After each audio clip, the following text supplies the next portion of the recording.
एक ही बार हमको 2000 दीजिए, बोला कहाँ से देगा आदमी? एक। बी का मान कितना है? -2 और -3। यहाँ पे इधर जगह नहीं हो रहा है,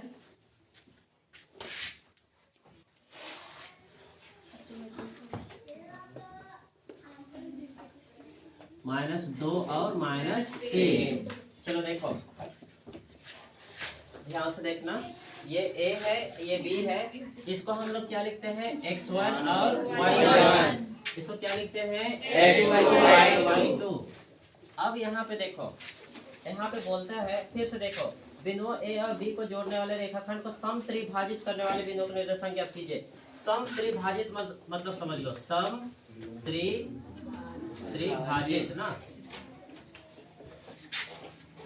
अच्छा, सम त्रिभाजित का मतलब होता है, सम त्रिभाजित का मतलब होता है बराबर 3 भाग। बराबर बराबर कितने भाग? 3 भाग। सम मतलब क्या होता है? बराबर। त्रि मतलब 3, भाजित मतलब भाग, बराबर ना। तो देखो बराबर 3 भाग, जो बराबर 3 भाग इसको करना है, ये जो रेखा है उसको कितना भाग करना है? 3 भाग। तो यहाँ पे एक बिंदु बना देते हैं, यहाँ पे एक बिंदु बना देते हैं। देखो बराबर बराबर होना चाहिए ना जी। अब हमको पता नहीं है बराबर है कि नहीं, नाप के हम नहीं किए हैं, लेकिन तुम लोग अनुमान से मान लो कि ये बराबर है। तो इसको मान लेते हैं P और इसको मान लेते हैं Q। समझे नहीं समझे? अच्छा, फिर भी नहीं समझ में आया तो यहाँ पे और एक बात समझ लो कि मान लो ये गांगटोली है और मान लो क्या है? जलेगा। बीच बीच में का एक एक गाँव है, गलेगा और कलम लेगा, ठीक है, कुछ भी हो सकता है ना। चलो देखो इधर ध्यान दो। अच्छा ठीक है, ये गाँव टोली है, ये बनिया टोली है, समझ में रहा है? ठीक है, इधर पहुंचे अभी, कल लौटे चौक तक पहुंचेंगे, ठीक है। तो चलो देखो, तो बहुत सारे हो सकते हैं ना। तो यहाँ पे देखो, यहाँ पे P भी है और क्या है? Q भी है। तो इसको भी हम लोग लिखेंगे XY और इसको भी लिखेंगे XY। समझे कि नहीं समझे? लेकिन यहाँ पे M1 और M2 का मान नहीं है। अब ध्यान से देखना, M1 और M2 का मान बता रहे हैं, जो M1 और M2 का मान समझ गया उसका बन जाएगा। देखो P के लिए जब P का X और Y निकालोगे, इसके लिए भी जब X और Y निकालोगे, दोनों में XY है, तो जब P का XY निकालोगे उस समय में देखो इधर कितना भाग है? 1 भाग। कितना भाग है? 1 भाग। इसीलिए M1 होगा 1। इधर कितना भाग है? 2 भाग। कितना भाग है? 2 भाग। इसीलिए इधर होगा यहाँ से यहाँ तक M2 2। समझे नहीं समझे? समझे। जब Q के लिए निकालोगे, X चाहे Y निकालोगे जब Q के लिए, उस समय M1 कितना हो जाएगा? 2। M1 कितना हो जाएगा? 2, क्योंकि इधर कितना भाग है? 2 भाग। और जब इधर निकालोगे उस समय 1। समझे नहीं समझे? Q के लिए और इसको समझ जाओगे बन जाएगा। और एक बार देखो, इधर 1 भाग है इसलिए M1 कितना होगा? 1। इधर 2 भाग है इसलिए M2 कितना होगा? 2। Q के लिए जब M1 निकालोगे तो कितना होगा? 2। M1 कितना, M2 कितना होगा? 1। समझे नहीं समझे? चलो हम लोग इसको मिटा देते हैं कि लिख देते हैं? देखो हम मिटा के लिख रहे हैं। देखो सॉरी, P के लिए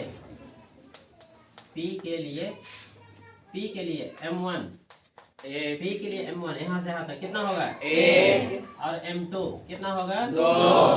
समझे नहीं समझे? किसी को दिक्कत है? नहीं।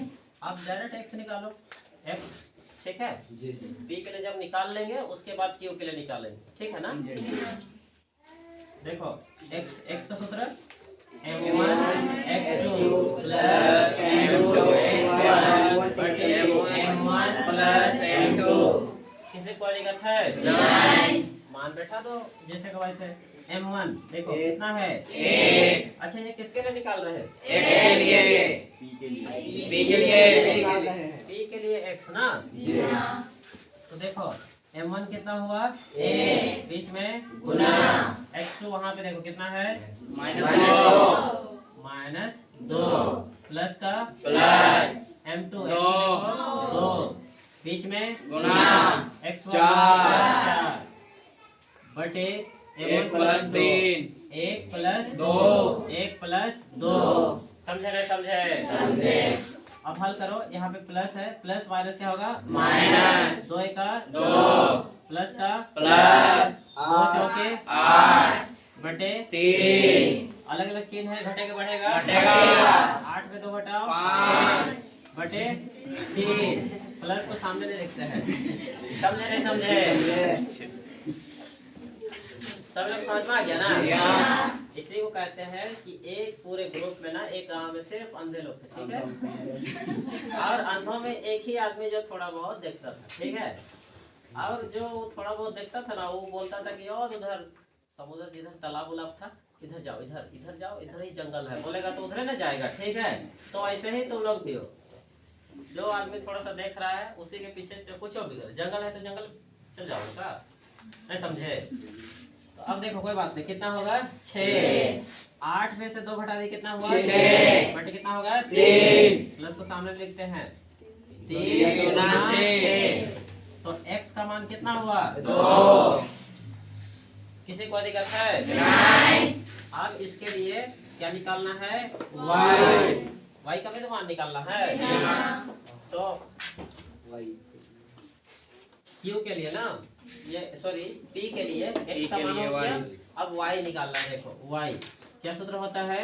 m1 plus m1 x2 plus m2 y1 बटे m1 प्लस m2 बराबर m1 का मान देखो कितना है? 1 है। p के लिए इधर m1 कितना है? 1 m2 कितना है? 2 यहाँ भी देख सकते हो, हम लिख दिए हैं p के लिए ही निकाल रहे हैं ना, x निकाले अभी y निकाल रहे हैं। तो यहाँ पे देखो m1 कितना होगा? 1 बीच में गुना y2 माइनस 3 प्लस का प्लस m2 2 बीच में गुना y माइनस 1 बटे 1 प्लस 2 समझे सभी कोई? y हो जाएगा। अब देखो प्लस माइनस क्या होगा? माइनस 3 प्लस माइनस 2 बटे 3 जोड़ देंगे 3 हो जाएगा। अब देखो -3 -2 कितना हो जाएगा? -5 बटे 2 सॉरी 3 समझे नहीं समझे? तो y का मान इतना आया, देखो y का मान -5 बटे 3 और x का मान कितना आया? 2। अब देखो p x और y बराबर क्या होगा? तो p x y बराबर क्या होगा? p का मान 2 और 5 बटे 3 कितना होगा? 2 और -5 बटे 3 हो गया आंसर। ये हुआ p का। अब q के लिए देखो, अब नीचे लिखते हैं q के लिए m1 2 यहाँ पे देखो m1 ये q के लिए m1 कितना होगा? 2 m2 1 कितना होगा? 1 बना लोगे? जी हाँ। ये बता देते हैं।